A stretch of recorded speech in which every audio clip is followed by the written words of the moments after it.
Tere jalkasõbrad! Kas te juba viimast kõige pöörasemat uudist kuulsite?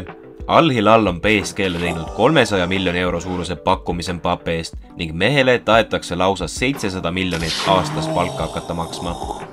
Ning kui te arvasite, et see on kõik, siis oi ei, antud pakkumine läheb tegelikult veelgi pöörasemaks. Aga me ei hakka kogu lugu siin intros teile ära rääkima, seega vaadake seda osa edasi, et kõik detailid kätte saada.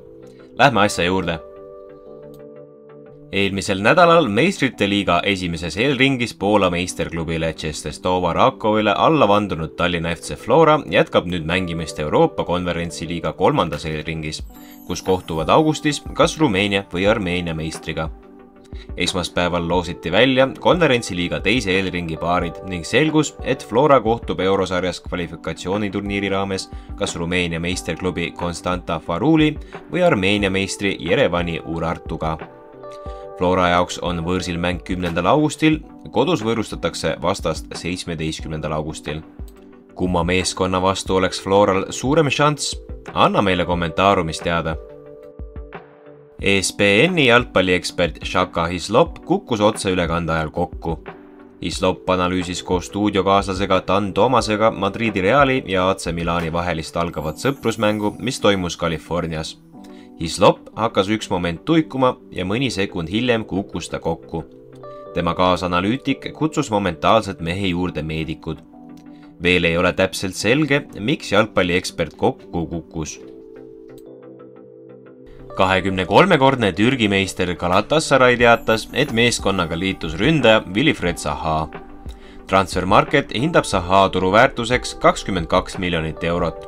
Kuid tippaegadel oli see isegi 55 miljonit eurot, ent mehe endine koduklubi Crystal Palace hindas enda mängijat kõrgemalt. Pea iga ülemineku akna jooksul tundis ründaja vastu huvi linnarivaal Arsenal, ent kaubaks ei läinud kunagi. Vabaagendiks saanud Zaha liitus nüüd Galatasarayga tasuta ning ta sõlmis türklastega 3-aastase lepingu. Saudi Araabia jalgpalliklubi Al Hilal tegi PSG tähtmängija Kylian Mbappe eest ostupakkumise, mis küündib 300 miljoni euroni.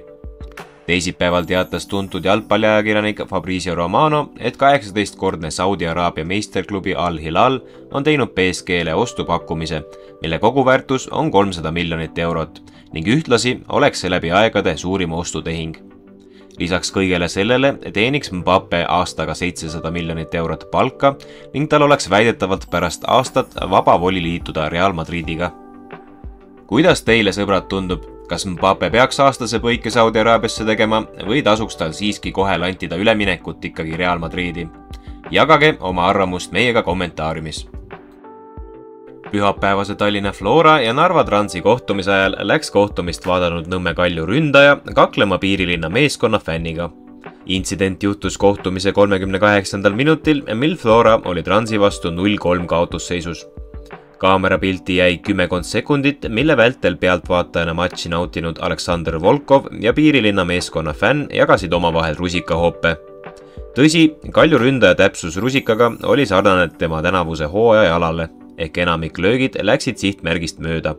Minuti möödudes jõudsid kohale 4 turvameest, kes väikese arutelu järel eemaldasid jalgpalluri tribüünilt. Lähiajal võtavad teema üles nii Eesti Jalgpalliliit kui ka Nõmme Kalju. Lõuna-Korea ründajast Casey Fairist sai naiste MM-ajaloo noorim mängija. Lõuna-korealased alustasid tänavust suurturniiri 0-2 kaotusega Kolumbia vastu. Kohtumise 78. minutil tegi Lõuna-Korea ründaja Fair ajalugu, kui ta astus 16 aasta ja 26 päeva vanusena MM-platsile. Eesti jalgpalliklubide esitused eurosarjades ebaõnnestusid. FC Flora, FCI Levadia, Paide linnameeskond ja Narva Trans pidasid esimeses eelringis 8 kohtumist, millest kaotati 7 ja tehti 1-0-0 viik. Eurosarja koefitsiendide mõttes tähendab see aga suurt krahhi. Eesti teenis eelmisel ja üle-eelmisel nädalal peetud 8 eurokohtumise eest 0,125 koefitsienti punkti. Paide poolt võõrsil Torshavani B36-ga tehtud 0-0 viik oli väärt 0,5 punkti, mis jagati riiki esindavate klubide arvuga ehk 4-ga. Tulemuseks jäigi 0,125 punkti, mis on praeguse seisuga Euroopa kõige nõrgem näitaja. Viimased 3 aastat Manchester Unitedi ridadesse kuulunud, kuid eelmisel hooajal laenulepingu alusel Sevillas mänginud Brasiilia vasakkaitse Alex Telles siirdus Saudi Araabiasse Al Nassri. Ülemineku summaks umbes 7 miljonit eurot. Newcastle United ostis 44 miljoni euro eest Leicester Citylt Harvey Barnesi mängiõigused.